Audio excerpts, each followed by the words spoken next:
Hi, my name is Evan Johns, and I wanted to give a presentation on Destiny.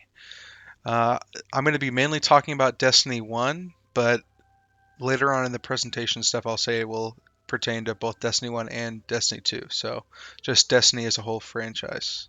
The game has really impacted my life. I've met a lot of friends. I've spent a lot of time in the game. Um, it's a big hobby of mine, and I wanted to share that with you. So, we're going to go over a quick overview of the development and history of the game and how it's impacted my life. So, Destiny was developed by Bungie. They made Marathon and Halo, or Marathon and Myth, uh, almost 3 decades ago. They came out with Halo Combat Evolved 2 decades ago. They worked on Halo 2, Halo 3, and Halo Reach. Those games definitely changed gaming forever. They were very, very revolutionary. And most recently, they've been working on the Destiny franchise for the past decade. So, Destiny 1 was released in 2014, and its sequel Destiny 2 was released in 2017. Destiny's sort of unique in that it's a first person action MMORPG. It takes elements from games like Call of Duty and other first person games, and it combines them with gameplay mechanics from games like World of Warcraft, and also Guild Wars 2. I know that was a uh, big inspiration behind the game. It's sort of this big sci-fi fantasy epic uh, universe that everything takes place in. So there's a lot of different inspiration. I've actually got a couple of pictures here to show you. These are some concept images from both Destiny 1 and Destiny 2. So you can definitely see some of the fantasy on the left side, um, some more sci-fi in the top right and the middle right, and sort of a blend of both in the very middle. Destiny has some really great concept art, so I've actually got quite a lot of pictures in this presentation just to show you the whole aesthetic and what the universe looks like. But before we get too far ahead of ourselves, let's go into a few more details about the history and Bungie. I've got a few more pictures here too, so you can still see some of that. Definitely more sci-fi in these pictures. Really, really beautiful. So, like I said earlier, Bungie made Destiny. They actually partnered with Activision in um, in the early 2010s. After they made Halo, there was this big issue where when Bungie was making Halo, they ended up signing a deal with Microsoft where they sold the rights to the IP of Halo to Microsoft.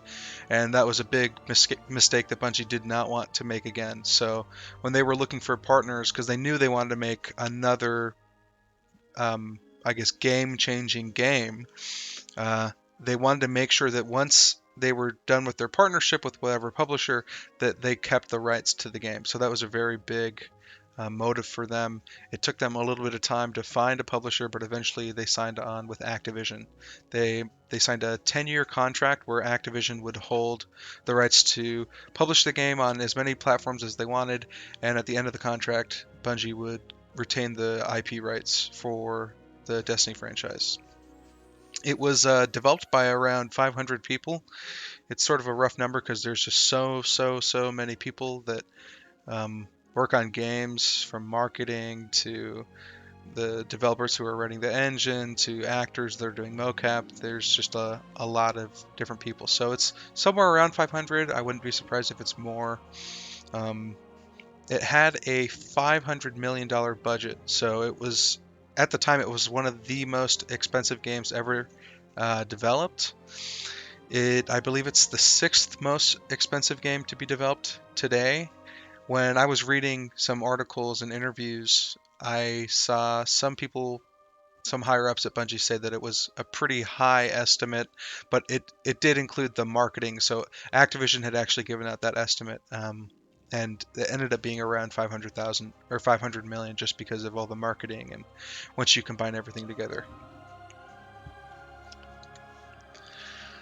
So when developing Destiny, Destiny used the Tiger engine, which was an updated and improved version of the Blam engine. They actually use the Blam engine in all of their Halo games. So even today, 343 Industries, the people who make Halo today, use an alternate version of the Blam engine. It's still gone on to exist even outside of Bungie. Both Destiny 1 and Destiny 2 were written in the Tiger engine, and it is written in C and C++. There was actually a really interesting quote that I found. Um, Actually, I have that in the next slide I'll talk about. But um, the engine does use Havoc physics. I saw that when I was researching. It uses the physics cloth and script tech from Havoc, and it does have quite a lot of motion capture just because there's a lot of humans moving around and different animations. So here's a nice quote I found from Natalia Tarachuk. Um, she actually gave a presentation at the Game Developers Conference from 2015. It was really interesting. And I found this quote in the overview for the slides that she had posted. Game engine architectures have moved away from thread level parallelism to use job systems for fine-grained tasks and data parallelism. To optimally take advantage of all available resources, a game engine must be designed from the ground up for job-based multi-threading. So I believe we actually talked a little bit about parallelism and multi-threading in class. I know that we've been talking a lot about it in my operating systems course. So I thought that that was an interesting piece of information that pertained to some stuff that I've been learning about in classes. Really interesting seeing developers talk about things in a technical sense that I would have no idea what it meant a number of years ago, and now it's like, oh, we talked about that in class. So this was her just talking about the improvements that they had to make to the Blam engine when they were working on Destiny 1. There were a number of issues in the development of the game. Unfortunately, in 2013, there was a story supercut that was prepared for the higher ups at Bungie and Activision. It was about a 2-hour long presentation of the entire story of the game, and unfortunately, the higher ups there did not like it. They felt that the story was too linear.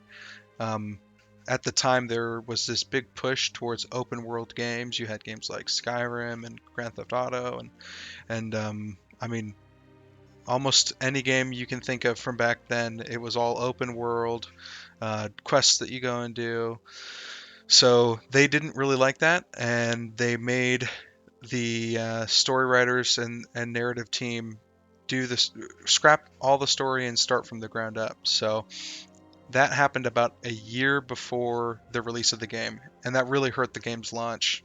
It resulted in the removal of a number of locations, missions, and story points. Some of those locations and missions ended up getting pushed to DLC that were released in the years following the game. This actually, um, this was a big pain point for a lot of players, that it felt like they were promised this one thing and then all of it gets cut out and pushed into DLC that you have to pay for outside of the game. So at the time, that was definitely something that people didn't care for. There were also a number of game mechanics, pushback in game mechanics and release format. Yeah, so like I said, with the DLC and all that, Activision was pushing for that kind of idea with the pushing everything out to DLC. So regarding the critical reception, some I was around at the time that it came out, and I remember it a little bit differently than some of the articles I had read talked about. Some articles said that it was mostly positive reception, but I found a few that were talking about how it was a mixed reception. I definitely remember it being somewhat mixed. There were a lot of jokes going around at the time in the gaming community about how Destiny doesn't have a story and it's a waste of money, and it's fun at the beginning, but it's overall just a waste of time. So there was quite low player retention at the time. Destiny was different in that it was supposed to be it was wasn't necessarily marketed as this at the time, but it definitely became that, and that's sort of what Bungie was aiming for. They wanted it to be a live service game where there's this game that comes out, there's DLC, DLC, DLC, and then the new game comes out. Um, in total, Activision really wanted Bungie to have 3 Destiny games that would come out over the course of 10 years. That changed, and I'm not going to get too much into that because this is mainly focusing on Destiny 1.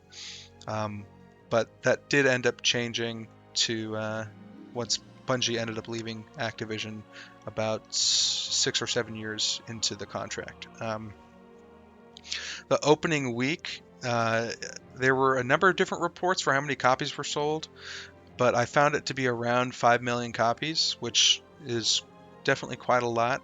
Um, there was a really small and passionate community that formed around the game at the time. It was rough when it first came out, but once more content started to be released, like raids, um, there was definitely this community that had formed.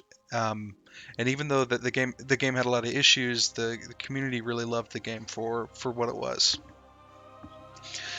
The original game was followed by 2 smaller expansions that released in the following year, and then every year after that, there were, or at least for the following 2 years, there were 2 large expansions that had come out. So it had come out in September of 2014, and then another expansion came out in 2015, and the final one for Destiny 1 in 2016.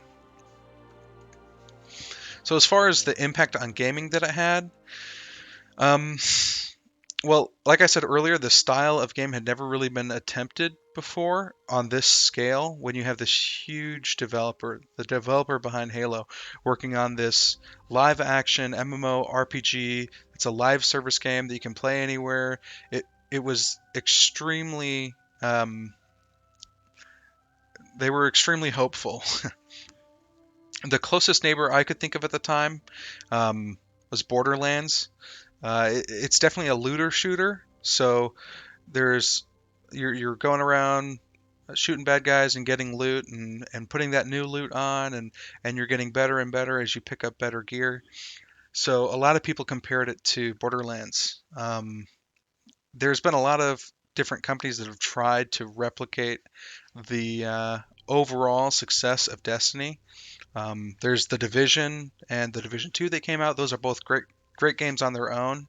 They're not exactly like Destiny. They weren't directly competing, but they were definitely called Destiny killers at the time. There was a term that was used quite frequently, saying that this new game was going to kill Destiny, and it's Destiny but better. And there was Anthem that came out. I think almost everyone remembers Anthem. Unfortunately, that didn't work out too well.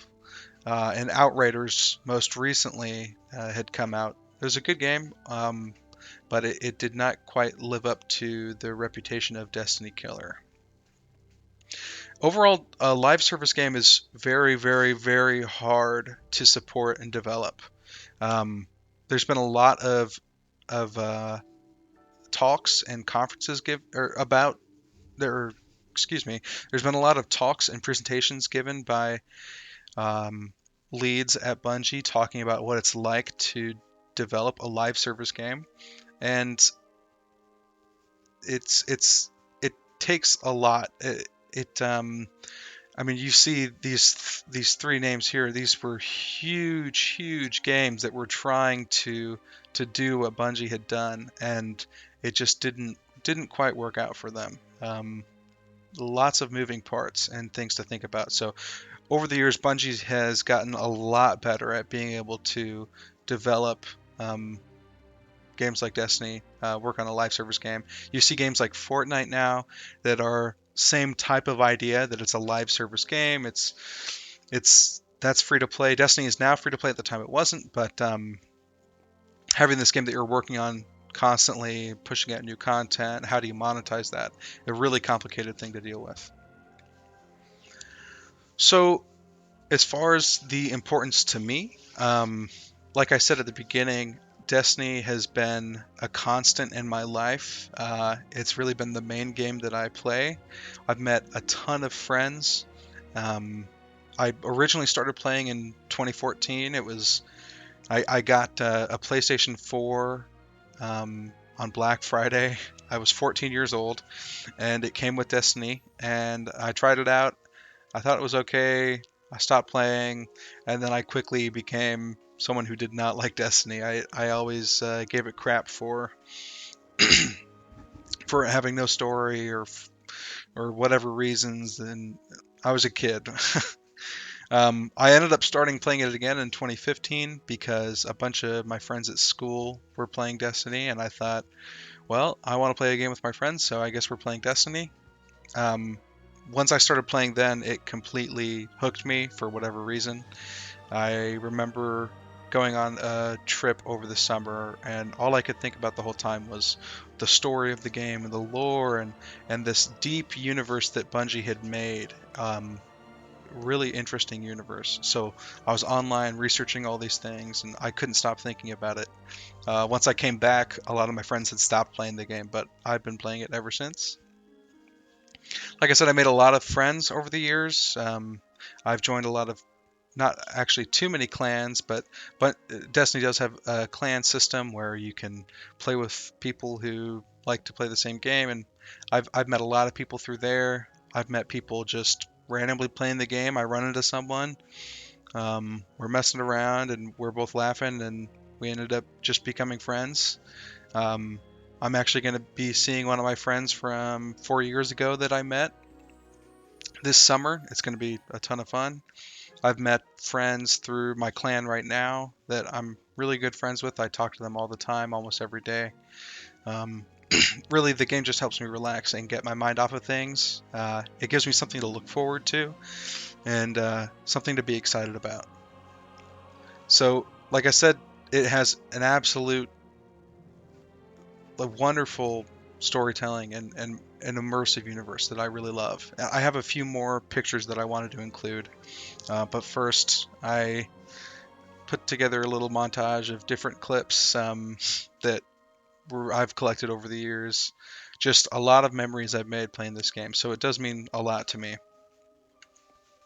Here's a few more concept pictures. You can see definitely some of the sci-fi elements and the fantasy, like especially the top left. You have a spaceship that's been crashed and almost like a robot wearing a robe. Um, really cool pictures, and yeah, it's I really like this game. So